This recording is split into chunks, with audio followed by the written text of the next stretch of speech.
بسم اللہ الرحمن الرحیم۔ باب قوله قل یا ایہا الناس انی رسول اللہ علیکم جمیعا الذی لہ ملک السماوات والارض الی آخرہ۔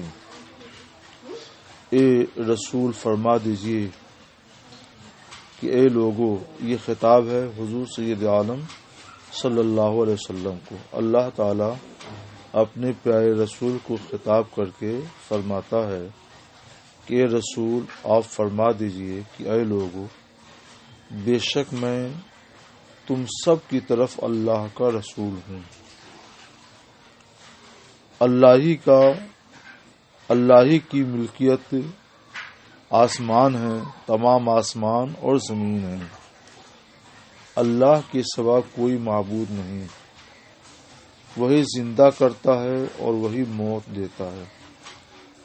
تو تم لوگ اللہ اور ایمان لاؤ اللہ پر اور اس کے رسول پر جو نبی امی ہیں، جو اللہ پر ایمان رکھتے ہیں اور اللہ کے کلمات پر۔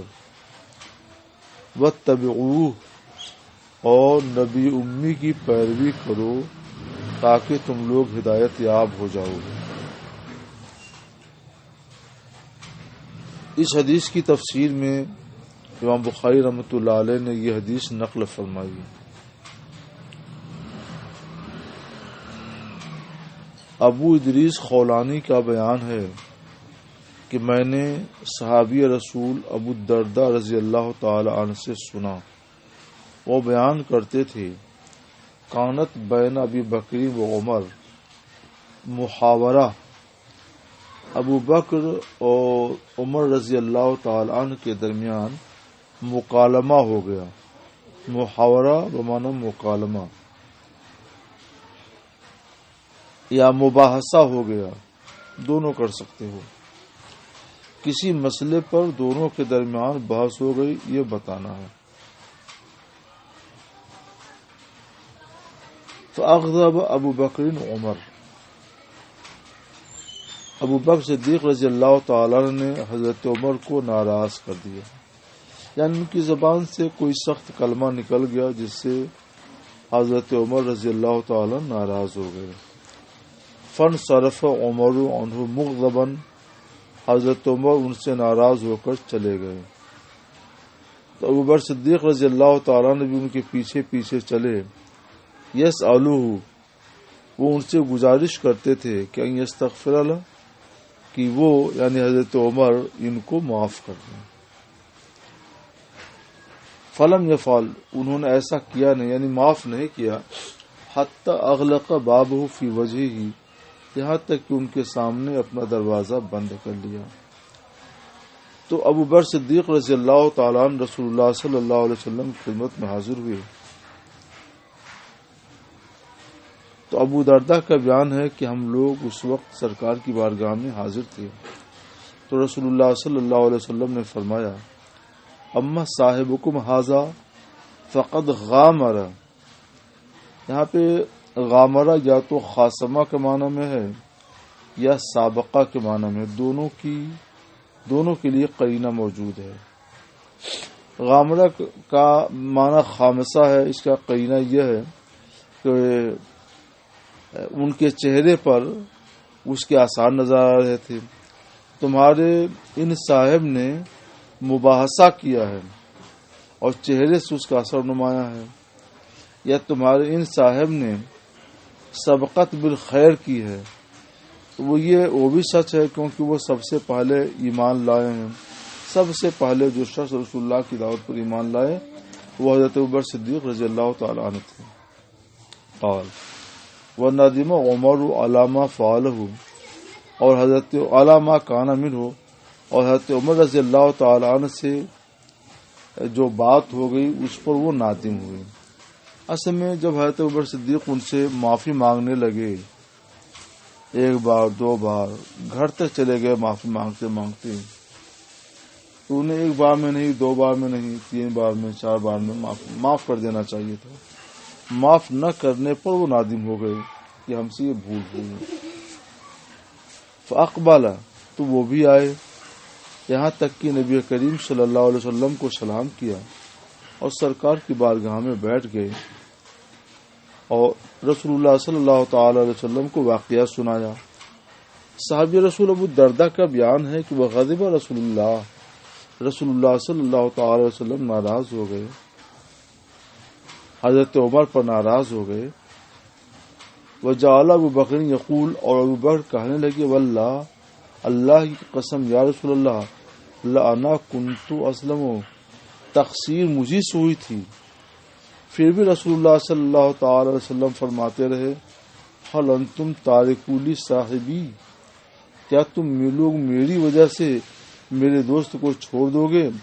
حل انتم تارکو لی صاحبی، کیا تم لوگ میری وجہ سے میرے دوست کو چھوڑ دو گے؟ انی قلت، میں نے اعلان کیا تھا، دعوت دی تھی، یا ایھا الناس انی رسول اللہ علیکم جمیعا، جس کے آخر میں یہ ہے کہ واتبعوہ، تم لوگ رسول اللہ کی پیروی کرو۔ فقلتم کذبت، تم لوگوں نے کہا کہ آپ جھوٹے ہیں، اور ابو بکر نے کہا صدقت، آپ سچے ہیں۔ تو سب سے پہلے جب میں نے یہ پیغام، یہ دعوت توحید دی تھی اور یہ بتایا تھا کہ میں اللہ کا رسول ہوں، تو سب نے جھٹلا دیا، مگر ابو بکر صدیق نے نہیں جھٹلایا، انہوں نے تصدیق کی۔ ابو عبداللہ کہتے ہیں غامرہ بمانا سابقہ بالخیر ہے، خیر میں یعنی اسلام میں سبقت لے جانا، یا نیکی میں اور بھلائی میں سبقت لے جانا۔ اسلام میں سبقت لے جانے کے معنی ملو تو بھی درست ہے، نیکی میں سبقت لے جانے کے معنی ملو تو بھی درست ہے۔ وہ یوں درست ہے کہ جب مکالبہ ہوا تو یہ اس بات پر سبقت لے گئے کہ بار بار حضرت عمر سے معافی مانگی، انہوں نے معافی نہیں مانگی، پھر وہ سرکار کی بارگاہ میں حاضر ہوئے، سرکار معاف کرا دیجیے، تو یہ ان کی طرف سے سبقت بالخیر ہے، اور اس میں حضرت عمر رضی اللہ تعالیٰ عنہ پچھڑ گئے۔ سرکار علیہ الصلوۃ والسلام کی احادیث میں یہ منقول ہے کہ کبھی بھی سرکار علیہ الصلوۃ والسلام کو حضرت ابوبکر صدیق سے کچھ بھی ایذا نہیں پہنچی، لیکن حضرت عمر فاروق اعظم رضی اللہ تعالیٰ عنہ کو تو یہ ایذا پہنچی کہ سرکار کے دوست نے معافی مانگی اور معافی مانگتے رہے، مگر انہوں نے اس وقت اولاً توجہ نہیں کی۔ اس حدیث سے یہ معلوم ہوا کہ جب کسی سے کوئی خطا سرزد ہو جائے اور معافی مانگ لے تو اس کی معافی قبول کر لینا چاہیے۔ سرکار نے یہ بھی فرمایا کہ حل انتم تارکو لی صاحبی، کیا تم لوگ میرے دوست کو میری وجہ سے چھوڑ دو گے؟ اس سے یہ معلوم ہوا کہ سرکار علیہ الصلوۃ والسلام یہ اس بیان کو ظاہر کر رہے ہیں کہ ان سے دوری یہ میری وجہ سے دوری ہوگی، یہ مجھ سے دوری ہوگی، اس لیے تم لوگ ایسا نہ کرنا۔ یا ایھا الناس انی رسول اللہ علیکم جمیعا کی تفسیر میں سرکار نے فرما دیا کہ جب یہ دعوت اللہ کی طرف سے دی میں نے تو سب سے پہلے ابوبکر صدیق رضی اللہ تعالیٰ نے صدقہ کہا تھا۔ اسی لیے اس پر اہل سیر کا اتفاق ہے کہ سب سے پہلے سرکار کی دعوت پر ایمان لانے والے حضرت ابوبکر صدیق رضی اللہ تعالیٰ عنہ۔ ویسے ایک قول یہ ہے کہ حضرت علی ہے، ایک قول یہ ہے کہ حضرت خدیجہ ہیں، اور صحیح یہ ہے کہ بچوں میں سب سے پہلے حضرت علی مرتضیٰ رضی اللہ تعالیٰ نے اسلام قبول کیا، عورتوں میں سب سے پہلے حضرت خدیجہ الکبریٰ نے اسلام قبول کیا، اور سب میں سب سے پہلے حضرت ابوبکر صدیق رضی اللہ تعالیٰ نے اسلام قبول کیا۔ باب قول وخر موسیٰ صعقا، اور موسیٰ بے ہوش ہو کر گر پڑے۔ اس پر گفتگو کل کے سبق میں ہو چکی ہے۔ ابو ہریرہ سے سنا فرماتے ہیں کہ رسول اللہ صلی اللہ تعالی وسلم نے فرمایا کہ بنو اسرائیل سے کہا گیا ادخلوا الباب سجدا وقولوا حطۃ نغفر لكم خطاياكم، اس پر جلد ہی گفتگو ہوئی ہے۔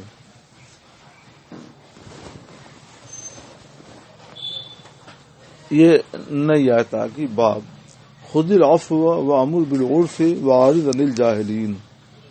عفو کے معنی معاف کر دینا، عرف یہ معروف کے معنی میں بھلائی کے ہیں، اور جاہل کے معنی تو جاہل ہیں، ترجمہ یہ ہوگا خذ العفو، معافی اختیار کرو، یعنی اگر کوئی تمہارے ساتھ کچھ تقصیر کرتا ہے، تمہارے دل کو ٹھیس پہنچاتا ہے تو اس کو معاف کر دو۔ وامر بالعرف، اور بھلائی کا حکم دو۔ واعرض عن الجاہلین، اور جاہلوں سے اعراض کرو، کہ اگر جاہلوں کی طرف سے تمہیں کوئی بات سننے کو ملتی ہے، کوئی تکلیف کی بات آتی ہے تو اس سے اعراض اور چشم پوشی ہی چاہیے۔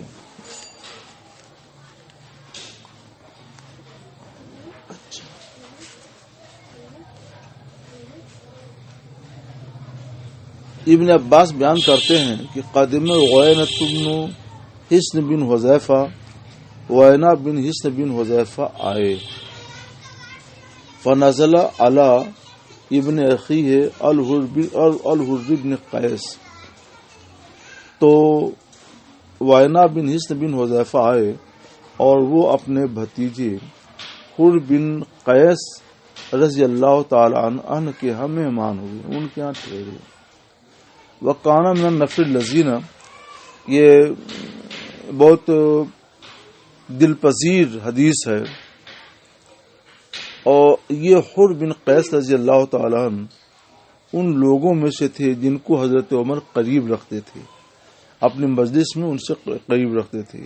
اس کی وجہ یہ ہے کہ یہ ذہین تھے اور مخلصانہ مشورہ دیتے تھے، بہتر مشورہ دیتے تھے۔ وَقَانَ الْقُرَّاءُ اصحاب مجالس عمر، اور قرہ یعنی کبار صحابہ، اس زمانے میں جنہیں قرہ کہتے تھے وہ اپنے وقت کے جید اور بڑے علماء ہوا کرتے تھے، اور کبار صحابہ حضرت عمر رضی اللہ تعالیٰ عنہ کی مجلس کے اصحاب ہوا کرتے تھے اور صاحب مشاورت ہوا کرتے تھے۔ وہ چاہے ادھیڑ ہوں، کہول کاہل کی جمع ادھیڑ کے معنی میں، وہ چاہے ادھیڑ ہوں اور شبانہ یا جوان ہوں۔ فقال عینہ، تو عینہ نے اپنے بھتیجے سے کہا، اے بھتیجے، لکا وجہن عند حاضل امیر، آپ وجہن، یہاں وجہ کے معنی جو ہے قرب کے ہے، تم کو امیر المومنین کے پاس قرب حاصل ہے، تو میرے لیے ان کے پاس چلنے کی اجازت حاصل کرو، اجازت لو کہ میں بھی ان کی بارگاہ میں چلوں۔ تو کہتے ہیں انہوں نے کہا ساستاذن لک علیہ، میں آپ کے لیے ان سے اجازت لوں گا۔ ابن عباس کہتے ہیں کہ انہوں نے اجازت چاہی، حر نے اجازت چاہی وائنا کے لیے، تو حضرت عمر رضی اللہ تعالیٰ نے اجازت دے دی۔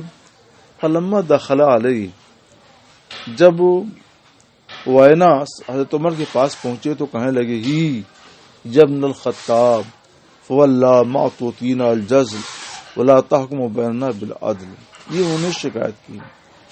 ہی جب کوئی شکایت کرنی ہوتی تھی تو اس وقت لفظ ہی کہتے تھے، یعنی بات یہ ہے، قصہ یہ ہے کہ ابن خطاب، اللہ کی قسم، ما توتینا الجزل، آپ ہم کو عطایا نہیں دیتے۔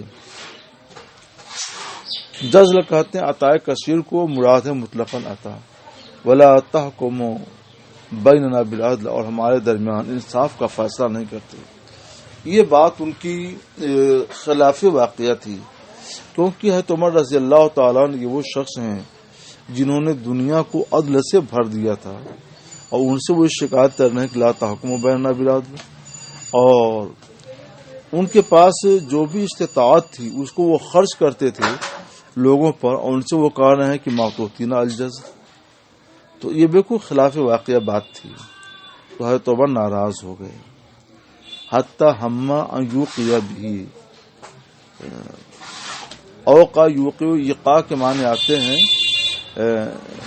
یہاں پر سزا دینا، یہاں تک کہ انہوں نے ان کو سزا دینے کا ارادہ کر لیا۔ حضرت حر سمجھ گئے کہ معاملہ اب گڑبڑ ہے، تو حضرت حر نے کہا، اے امیر المومنین، اللہ تعالیٰ نے تو اپنے نبی سے یہ فرمایا ہے، خذ العفو وامر بالعرف واعرض عن الجاہلین، معافی کی روش اختیار کرو اور بھلائی کا حکم دو اور جاہلوں سے اعراض کرو، اور یہ شخص وائنا یہ جاہلین میں سے ہے۔